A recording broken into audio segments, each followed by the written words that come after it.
नमस्कार मंडळी, जय महाराष्ट्र. मी नेहा. तुम्ही पाहताय सत्यदर्शन न्यूज. 3 डिसेंबरला दुसरी शिवसेना फुटून तिसऱ्या शिवसेनेचा जन्म होईल किंवा शिंदे गटाचे 35-40 आमदार राजीनामा देऊन भाजपमध्ये जातील. तिथं पुन्हा निवडणुका होतील आणि भाजप आपलं 145चं टार्गेट पूर्ण करेल. मग शिंदे पुढं काय? शिंदेंना स्वप्नात पण वाटलं नसेल की आपण ज्या देवेंद्र फडणवीसांच्या नादाला लागून शिवसेना फोडली, आज तेच फडणवीस आपल्या जीवावर उठले. हे आज शिंदेंना कळलं असेल, म्हणून तर उद्धवजींनी हा कमळीला 2 हात दूर घेवले होते. पण मिंदेला सीएमचे चॉकलेट दाखवले व शिवसेना संपवण्याचे जाळे टाकले. मला शिंदे सेना संपलेली बघायची आहे. मित्रांनो, महाराष्ट्राच्या राजकारणामध्ये गरज सरू वैद्यमरोही म्हण कोणाला लागू होते तर ती भाजपाला होते. आणि दुसरीकडे जैसे कर्म करेगा वैसे फल देगा भगवान ही म्हण कोणाला लागू होते तर ती शिंदे साहेबांना. सगळ्यांना आश्चर्यचकित करणारा आणि तेवढाच शिंदेंच्या शिलेदारांना अस्वस्थ करणारा असं एक वक्तव्य 2 दिवसांपूर्वी रवींद्र चव्हाण, जे भाजपचे प्रदेश अध्यक्ष आहेत, त्यांनी केले. त्यांनी पत्रकारांना एक बाईट देताना असं म्हटलं की मला आत्ताच युती तोडायची नाही, तुम्ही 2 डिसेंबरपर्यंत थांबा, त्याच्यानंतर मग तुम्हाला कळेल आणि मी सविस्तर बोलेल.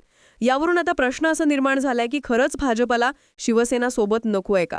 आता यामध्ये 2 गोष्टी आहेत की भाजपच्या मनात काय चाललंय, कारण भाजप आणि खास करून देवेंद्र फडणवीस मनात काय चाललंय हे कधीच सांगत नाही, डायरेक्ट अंजाम देऊन टाकतात. म्हणजे जेव्हा समोरच्याला कळतं की आपल्याबरोबर हे झालेलं आहे, त्यावेळी त्याचे डोळे उघडतात, पण आपल्याबरोबर काय होणार आहे त्याचा थांगपत्ता फडणवीस कधीच लागू देत नाही. आता हीच वेळ आली आहे एकनाथ शिंदे आणि देवेंद्र फडणवीस याच्यातलं शीतयुद्धही गेल्या वर्षभरापासून सुरू आहे. मुख्यमंत्रीपद उकलल्यानंतर मुख्यमंत्रीपद जेव्हा उकललं तेव्हा एकनाथ शिंदे कमालीचे नाराज झाले आणि त्या नाराजी याबरोबर होती, कारण त्यांच्या नेतृत्वाखाली महाराष्ट्राची विधानसभा निवडणूक लढवण्यात आली, पण त्यानंतर 132 आमदार हे भाजपाचे निवडून आले. भाजपने पलटी मारली, एकनाथ शिंदेंना बाजूला केलं आणि देवेंद्र फडणवीस मुख्यमंत्री झाले. त्यानंतरचा संपूर्ण राजकीय इतिहास पाहिला महाराष्ट्राचा, तर जिथे जिथे संधी मिळेल तिथे तिथे देवेंद्र फडणवीस यांनी एकनाथ शिंदे आणि त्यांच्या शिलेदारांची गोची करून टाकली असं समजा. एकनाथ शिंदे हे आता आपल्याला नकोय असे संकेतच आता मुख्यमंत्र्यांनी दिलेले आहे. गप्प बसलेले अजितदादांवर स्वतःवर मोठे आरोप आहेत. 70,000 कोटीचं सिंचन घोटाळ्याचे आहे, त्यांच्या सहकाऱ्यांवर आहे आणि ते सर्व होल्डवर असताना अचानकपणे पार्थ पवार हे प्रकरण पुढे आलं आणि अजित पवार हे पूर्णपणे बॅकफूटवर गेले. आता त्यांच्याकडे कोणताही पर्याय नाही. उद्या भाजपाने त्यांना सांगितलं की तुम्ही शांत बसा, ते शांत बसणार. तुम्ही आक्रमक व्हा, ते आक्रमक होणार. कारण अजितदादा नावाच्या नेत्याची चावीही आता मुख्यमंत्री आणि पर्यायाने भाजपच्या हाती आहे. जशी चावी फिरणार, जशी चावी मारली जाणार, तसं तसं अजितदादा आपल्याला फिरताना, बोलताना, नाचताना दिसणार. मग आता शिंदेचं काय? शिंदेची गरज नाहीये, तर मग शिंदेचं नेमकं होणार काय? याच्यासाठी 2 पर्याय आहेत जे भाजपने डोक्यात ठेवलेत. त्यापैकी सर्वात एक पहिला पर्याय आहे तो म्हणजे शिवसेनेमध्ये तिसरी फूट, म्हणजे तिसरी शिवसेना जन्माला येणार का, याची उत्सुकता सर्वांना लागली आहे. देवेंद्र फडणवीस दामदंडभेद सगळ्याचा वापर करून शिवसेना, म्हणजे आत्ताची जी शिंदेंची शिवसेना आहे, ते कधी फोडतील सांगता येणार नाही. त्यांनी उदय सामंत यांना अगदी स्वतःच्या जवळ केलंय. पहिल्या दिवसापासून तुम्ही बघा, जेव्हा जेव्हा शिंदे आणि मुख्यमंत्री यांच्यात काही वाद झाले तेव्हा मध्यस्थी करण्याचं काम हे उदय सामंत यांनी केलं. आज असं म्हणतात की जवळजवळ 30च्या आसपास जे शिलेदार आहेत शिंदेंचे, ते आज उदय सामंत यांच्या सोबत आहेत. उद्या जर भाजपने असं ठरवलं की तिसऱ्या शिवसेनेला जन्माला घालायचं आहे, तर मग असं होऊ शकतं तिसरी शिवसेना ही उदय सामंत यांची शिवसेना या नावाने जन्माला येऊ शकते. आणि तसं झालं तर आश्चर्य वाटायला नको, कारण भाजप आहे तो सबकुछ हो सकता है. आणि दुसरा जो पर्याय आहे की भाजप शिंदेंना गिळणार का, त्याच्यामध्ये 2 पर्याय आहेत.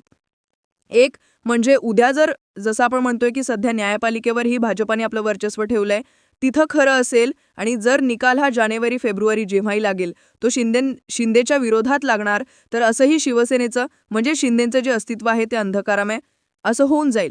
पण दुसरी गोष्ट अशी आहे की उद्या समजा याचा निकाल लागला नाही, पुढे घेत गेला, तर दुसरा असं ऑप्शन असेल की भाजप शिंदेंना सांगेल की बाबा तुम्ही आता आमच्या भाजपमध्ये विलीन व्हा. त्याशिवाय दुसरा पर्याय मग शिंदेंसमोर नसणार, कारण आधीच जर नाही म्हटलं तर अर्ध्यापेक्षा अधिक लोक हे भाजपमध्ये जाण्यास उत्सुक आहेत. ते जर उद्या भाजपात निघून गेले तर भाजपला काय, शेवटी जेवढे येतील त्यांना पुन्हा निवडणुकीला उभं करतील, त्यांना पुन्हा निवडून आणतील. त्यांचं जे टार्गेट आहे मिशन 145 ते असंच पूर्ण करू शकतात. मग शिंदेंचं काय होणार, कारण उद्या भाजपने हा जर डाव खेळला तर शिंदेसमोर कोणताही पर्याय नसणार. आज शिंदेची स्थिती अतिशय भयानक आहे. आज जर महाराष्ट्राच्या राजकारणात बघाल तर सगळ्यात अडचणीत आलेले, सगळ्यात टेन्शनमध्ये असणारे ते कोण असतील तर ते आहे एकनाथ शिंदे. कारण एकनाथ शिंदेना स्वप्नातही वाटलं नव्हतं की आपण ज्या देवेंद्र फडणवीसांच्या नादाला लागून किंवा ज्या देवेंद्र फडणवीसांच्या सांगण्यावरून किंवा भाजपने ज्या पद्धतीने ब्लॅकमेल करून आपल्याला आपलाच पक्ष फोडायला लावला, शिवसेना फोडायला लावली, आज तेच देवेंद्र फडणवीस, तीच भाजप आपल्या जीवावर उठली आहे, राजकीय जीवावर उठली आहे, हे आज एकनाथ शिंदेंना कळलेलं आहे. त्यामुळे सर्वात जर कोणी अस्वस्थ असतील तर ते एकनाथ शिंदे आहेत. एकनाथ शिंदेंसमोर काही पर्याय आता उरलेले नाहीत. भाजप काय करणार हे महत्त्वाचं आहे. भाजप तिसऱ्या शिवसेनेला जन्माला घालणार, भाजप शिंदेंना स्वतःमध्ये विलीन व्हायला सांगणार की त्यांचा पक्ष आणि चिन्ह काढून घेऊन त्यांना कायमचं राजकारणातून संपून टाकणार. या 3 गोष्टीचा जो निकाल आहे तो कोणत्याही क्षणी येऊ शकतो. बहुतेक करून जेव्हा निवडणुका स्थानिक स्वराज्य संस्थेच्या होतील, किंवा मी एवढ्यासाठी म्हणतोय कारण रवींद्र चव्हाण यांनी जे संकेत दिलेले आहेत की 2 डिसेंबर जाऊ द्यात, कारण 2 डिसेंबरला पहिल्या टप्प्यातलं जे मतदान झालंय स्थानिक स्वराज्य संस्थेच्या निवडणुकीचं, त्याचा निकाल 3 तारखेला लागणार आहे. त्या निकालात जर 50% अधिक जागा महाराष्ट्रात भाजपच्या वाट्याला आल्या, भाजप तिथे जिंकली, तर निश्चितपणे एकनाथ शिंदे यांना ते दूर करणार आणि एकनाथ शिंदे यांचं राजकीय वाईट कार्ड जो आहे तो तेव्हापासून सुरू होईल. त्यामुळे आपल्या सर्वांना, महाराष्ट्रातील जनतेला, जे राजकीय पक्ष आहेत त्यांना, राजकीय कार्यकर्ते, राजकीय पदाधिकारी आणि राजकीय समीक्षक, राजकीय तज्ज्ञ यांचं सर्वांचं लक्ष लागलंय ते 3 डिसेंबरला. कारण रवींद्र चव्हाण यांनी सांगितलंय की मला आता युती तोडायची नाही, तुम्ही 2 डिसेंबरपर्यंत थांबा, त्यानंतर मी बघेन. म्हणजे निकाल जेव्हा 3 तारखेला लागेल त्याच्यानंतर काय भूमिका भाजपची असणार आहे. आपण देवाभाऊंची स्तुती करता तसं काही नाही. शहासाहेब महाराष्ट्रात येऊन बोलून गेले. 2019ला भाजप 100% त्यांचीच ही तयारी आहे. देवाभाऊ रवींद्र चव्हाणांना, बावनकुळेंना भुकायला सांगतात. उद्या शहासाहेबांनी सांगितलं देवाभाऊंना मुंबई केंद्रशासित करायची आहे, ती सुद्धा करतील. कालच रवींद्र चव्हाणांचे स्टेटमेंट बघा, 2 नंबरचं काही चालत नाही.